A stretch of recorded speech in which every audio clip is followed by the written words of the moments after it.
नमस्कार साथियों। आज हम आप लोगों को कुछ पाषाण युग से संबंधित जानकारी आपके साथ साझा करेंगे और समझेंगे कि पाषाण युग की कौन कौन सी अवस्थाएं थी और जो हमारे पूर्वज थे, मतलब मानव किस प्रकार से विकास करके इस वर्तमान युग के वर्तमान दौर में जो मानव है वह किस प्रकार से विकास करके वर्तमान दौर तक पहुंचा, इसके बारे में समझेंगे। और पूरा पाषाण काल की जो अलग अलग अवस्थाएं हैं उसके बारे में भी समझेंगे। तो सबसे पहले हम आप लोगों से आशा करते हैं, यदि आप लोगों को वीडियो पसंद आए तो वीडियो को लाइक कीजिए और सब्सक्राइब भी कीजिए चैनल को, और अपने दोस्तों के साथ भी शेयर कीजिए। दोस्तों, अगर हम बात करें मानव की, तो मानव किस प्रकार से विकास करते करते वर्तमान दौर में चल रहा है। तो दोस्तों, विश्व लेवल पर अगर हम बात करें तो लगभग 5.5 करोड़ साल पहले जो मानव था वह बंदर के रूप में इधर उधर घूमा करता था। तो उसे भूख भी लगती थी, तो वह ऊंचा ऊंचा करके फल तोड़ा करते थे सब। तो मतलब ये सब धीरे धीरे विकास करते करते 4 पैरों से 2 पैरों पर आ गए। और सबसे पहला जो मानव का सबसे पहला पूर्वज था वह रैमापिथेकस मानव के नाम से उसे हम जानते हैं। जो रैमापिथेकस था वो उसका 2 शाखाओं में विभाजन हुआ। इतिहासकार लोग जैसा बताते हैं उसमें एक ऑस्ट्रेलोपिथेकस बना और दूसरा जो था वह महाकवि कहलाया। महाकवि दोस्तों वापस पुनः जंगल में चला गया और जो ऑस्ट्रेलोपिथेकस था वह खुले मैदानों में घूमने लगा और खुले मैदानों में घूमने लगा। और इसके बाद उसका भी 2 शाखाओं में विभाजन हो गया, जिसमें एक अफ्रीकेंस है और दूसरा रोबस्टस है। रोबस्टस भी वापस जंगल में चला गया। इसके बाद अफ्रीकेंस बचा और जो अफ्रीकेंस था उसका विकास होते होते वह पिंथेक्रेथोपस मानव और उसका विकास होते होते होमो इरेक्टस होमो होबिलस मानव के रूप में परिवर्तित हुआ और इसने अग्नि का आविष्कार किया। दोस्तों, इसके बाद होमो इरेक्टस होमो होबिलस का जब विकास हुआ तो वह निएंडरथाल मानव बना। और निएंडरथाल मानव जो था वह अपने पूर्वजों का अंतिम संस्कार, मतलब अपने मृतकों का अंतिम संस्कार भी करने लगा। और जो निएंडरथाल मानव था वो जब उसका विकास हुआ तो वह क्रोमैग्नो या क्रोमैग्नोन मानव के रूप में हुआ, और जिसे चांसलर ग्रिमाल्डी के नाम से भी जानते हैं। और इसी विकास के निरंतर क्रम में जो हम लोगों का जस्ट पूर्वज है वह होमोसेपियंस मानव है। दोस्तों, जो मानव था वह जंगल में कंदमूल फल खाता था और पशुओं से बचने के लिए पत्थरों का प्रयोग करता था और पत्थर के औजार बनाता था। तो सबसे पहले यदि हम पाषाण युग को उद्घाटित करने की बात करें तो ये उद्घाटित करने का श्रेय जॉन एवांस को जाता है, कर्नल मीडोज टायलर को जाता है। और यदि हम भारत के संदर्भ में पाषाण युग को उद्घाटित करने की बात करें तो यह उद्घाटित करने का श्रेय रॉबर्ट ब्रूस फुट या रॉबर्ट ब्रूस फुटे को 1863 ईस्वी में जो थे उन्हें जाता है। दोस्तों, अगर हम पाषाण युग को समझना चाहें तो जो पाषाण युग था, पाषाण का मतलब ही होता है पत्थर, मतलब पत्थर का युग, पत्थरों का युग। और पाषाण युग जो था वह इतिहासकार उसे 3 भागों में विभाजित करके देखते हैं, जिनमें पूरा पाषाण काल, मध्य पाषाण काल, नव पाषाण काल। जो पूरा पाषाण काल था वह उसका टाइम पीरियड जो था वह 25 लाख BC से 10,000 BC था। और जो मध्य पाषाण काल था उसका टाइम पीरियड 10,000 BC से 4,000 BC था। और नवपाषाण काल का 4000 BC से 1000 BC था। BC का मतलब होता है before the birth of Jesus Christ, मतलब ईसा मसीह के जन्म के पूर्व का समय। और AD का मतलब आफ्टर डेथ या एनो डोमिनी। दोस्तों, सबसे पहले हम पूरा पाषाण काल को समझेंगे। और तो पूरा पाषाण काल जो था उसका जो समय था वह 25 लाख BC से 10,000 BC था। और पूरा पाषाण काल भी 3 भागों में विभाजित है, जिसमें एक भाग उसका जो है वह निम्न पूरा पाषाण काल है, दूसरा भाग जो है वह मध्य पूरा पाषाण काल है, तीसरा भाग जो है वह उच्च पूरा पाषाण काल है। जो निम्न पूरा पाषाण काल है उसके विभाजन की बात, उसका जो टाइम पीरियड है उसकी बात करें तो जो निम्न पूरा पाषाण काल है वह 25 लाख BC से 1 लाख BC तक था। और मध्य पूरा पाषाण काल जो था वह 1 लाख BC से 40,000 BC तक था। और उच्च पूरा पाषाण काल जो था वह 40,000 BC से 10,000 BC तक था। तो इस टाइम पीरियड के दौरान यदि हम औजारों की बात करें तो किस किस प्रकार के औजार कहाँ कहाँ से प्राप्त हुए हैं, तो अगर सबसे पहले निम्न पूरा पाषाण काल को देखा जाए तो निम्न पूरा पाषाण काल में जो औजार थे वह पत्थर के भारी भारी औजार मिलते थे और पत्थर की कुल्हाड़ियाँ भी वहाँ से मिली हैं। दोस्तों, जो पत्थर के औजार थे उनमें चापर, चाबिंग, पेबुल मिलता था। और चापर, चाबिंग, पेबुल जो होते थे वह पत्थर के बड़े बड़े औजार होते थे। दोनों तरफ धार घिस घिस करके वो नदी में धारदार बन जाते थे। और जो मानव थे वह पशुओं को और जंगली जानवरों को मारने में इसका प्रयोग करते थे। और यह जो औजार मिले हैं उनमें दक्षिण भारत की जो अत्तिरपक्कम बदम्बुरै तमिलनाडु वाला क्षेत्र है वहाँ से मिला है। और उत्तर भारत की पंजाब के सोहन नदी घाटी वाले इलाके से औजार मिले हैं।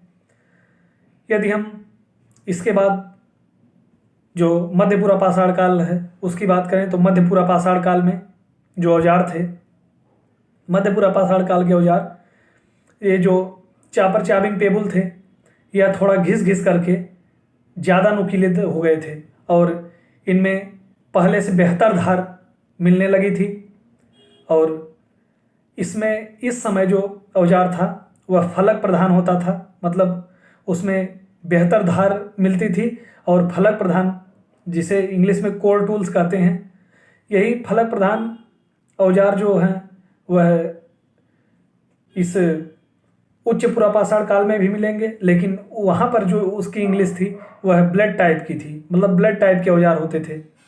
तो एक बार परीक्षा में भी पूछा गया था कि उसमें यह पूछा गया था कि जो कोर टूल्स वाले औजार थे वह किस टाइम पीरियड के दौरान और किस काल में मिले हैं। तो इसमें परीक्षा में इंग्लिश और हिंदी दोनों पे ध्यान दिया जाता है। और क्योंकि जो कोर टूल्स का मतलब भी वहाँ पे फलक प्रधान ही दिया रहेगा और ब्लेड टाइप का मतलब ही फलक प्रधान दिया रहेगा। तो इसके बाद उच्च पूरा पाषाण काल में जो औजार थे वह ब्लेड टाइप के औजार, पहले से बेहतर धार उनमें मिलने लगी। तो यह है तो जो पूरा पाषाण काल था उससे संबंधित औजार थे। इसके बाद जो आता है मध्य पाषाण काल का समय, जो मध्य पाषाण काल का टाइम पीरियड था वह 10,000 BC से 4,000 BC था। और मध्य पाषाण काल के दौरान जो मानव था वह पशुपालन भी करने लगा, जिसका साक्ष्य हमें आदमगढ़, मध्य प्रदेश के आदमगढ़, राजस्थान के बागौर से भी मिलता है।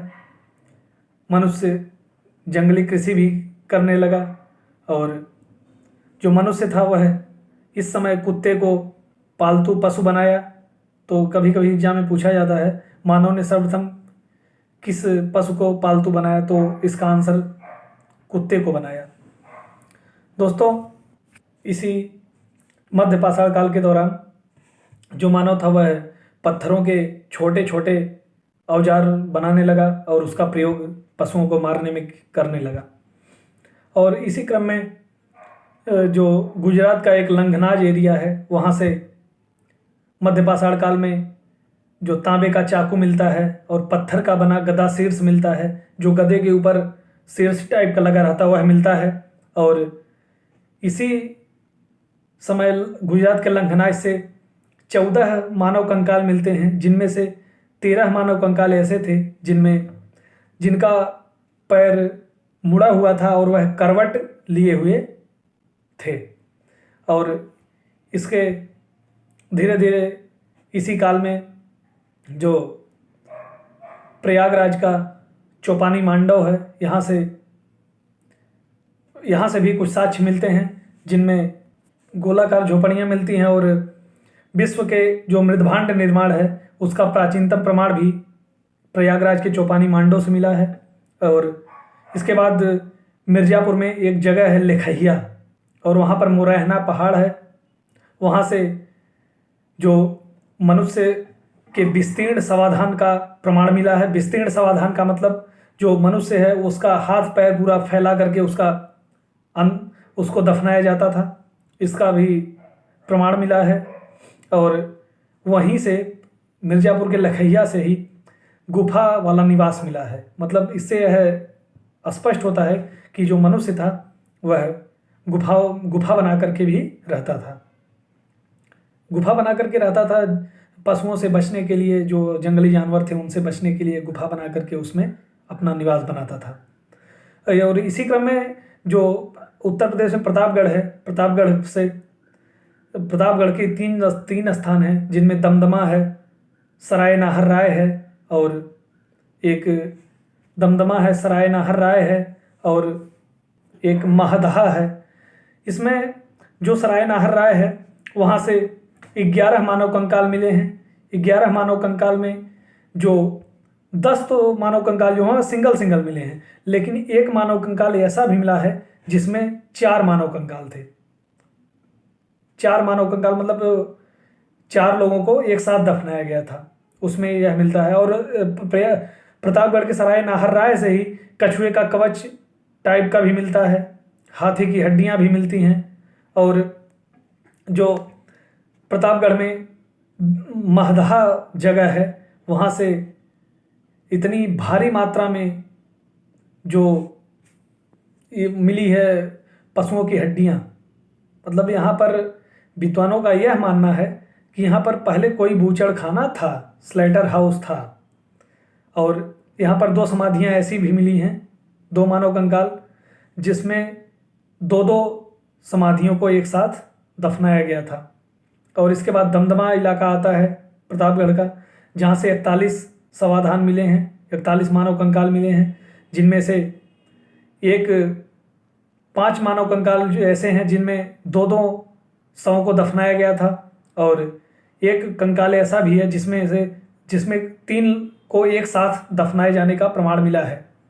तो दोस्तों, जो यह रहा मध्य पाषाण काल से संबंधित कुछ विषय पर चर्चा हुई। इसके बाद हम नव पाषाण काल की तरफ बढ़ते हैं। तो नव पाषाण काल में जो नव पाषाण काल का टाइम पीरियड है वह 4000 BC से 1000 BC तक था। और नव पाषाण काल में मनुष्य धीरे धीरे कृषि की तरफ पहुंचता है। कृषि की तरफ जब मनुष्य कोई सामान ले जा रहा था तो वह कहीं पर गिर गई, तो कुछ दिन बाद देखा वहाँ से बीज निकलने लगी और धीरे धीरे मनुष्य का दिमाग की बत्ती जली और उसे यह समझ में आने लगा कि इस प्रकार की भी कुछ चीज़ें होती हैं जिससे ज़मीन में बोया जा सकता है और इससे हम लोगों का आजीविका का पालन हो सकता है। तो जो मनुष्य था वह इस युग में कृषि प्रधान अर्थव्यवस्था की तरफ धीरे धीरे बढ़ता है। और जो नव पाषाण काल था उसे जॉन लुबाक द्वारा नव पाषाण काल नाम दिया गया और गार्डन चाइल्ड द्वारा इस काल को पर्याप्त अन्न उत्पादक अर्थव्यवस्था का समय कहा गया। जब इंसान को अन्न मिलने लगा तो वह एक जगह अस्थाई निवास बनाकर रहने लगा।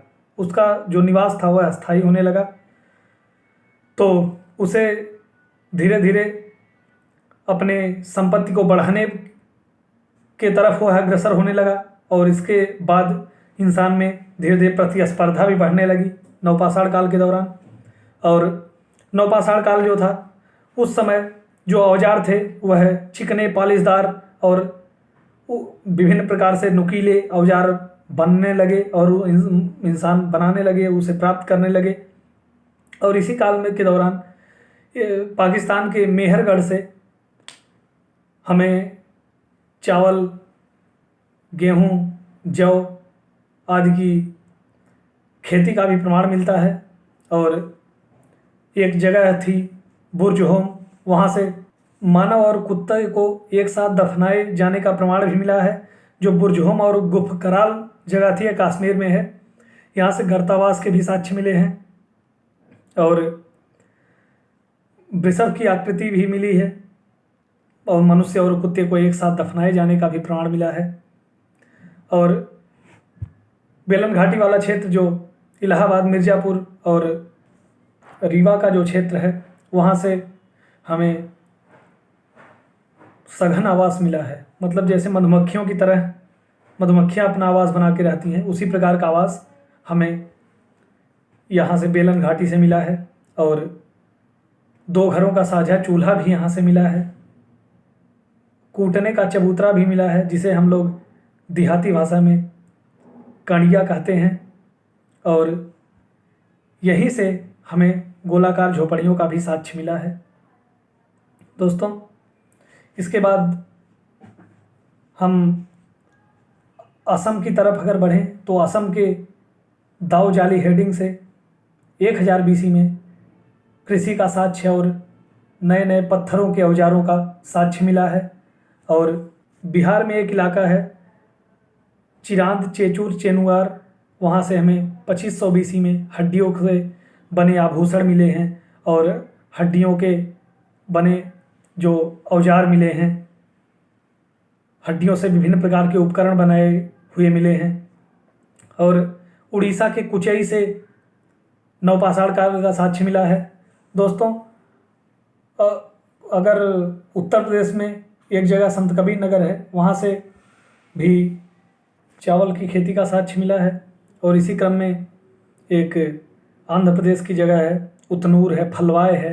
कर्नाटक में टी नरसिंहपुर है, संगनकल्लू है, यहाँ से भी पशुपालन का साक्ष्य मिला है। और पशुओं के लिए एक उनके चारा के लिए खेती होती है, रागी की खेती, वह उसका भी यहाँ से साक्ष्य मिला है। और यहाँ से ऐस के टीले भी मिले हैं। ऐस का मतलब गोबर को जब जलाया जाता है तो वह राख बन जाता है, उसके टीले भी मिले हैं। तो एक बार क्वेश्चन पूछा था कि जो ऐस के टीले हैं वह क्या प्रदर्शित करते हैं। तो जो ऐस के टीले हैं वह पशुओं के बांधे जाने का स्थान प्रदर्शित करते हैं। तो आज हम लोग पाषाण काल के बारे में समझें। दोस्तों, वीडियो को देखने के लिए बहुत बहुत धन्यवाद। अपने दोस्तों के साथ भी शेयर कीजिए। यदि वीडियो पसंद आए तो वीडियो को लाइक कीजिए। फिर मिलेंगे नेक्स्ट वीडियो में, तब तक के लिए धन्यवाद। स्वस्थ रहें, मस्त रहें। कोरोना का प्रकोप बढ़ रहा है, इसलिए अनावश्यक यात्रा से बचें, घर पे ही रहें, पढ़ाई जारी रखें। तब तक के लिए धन्यवाद। फिर मिलेंगे नेक्स्ट वीडियो में।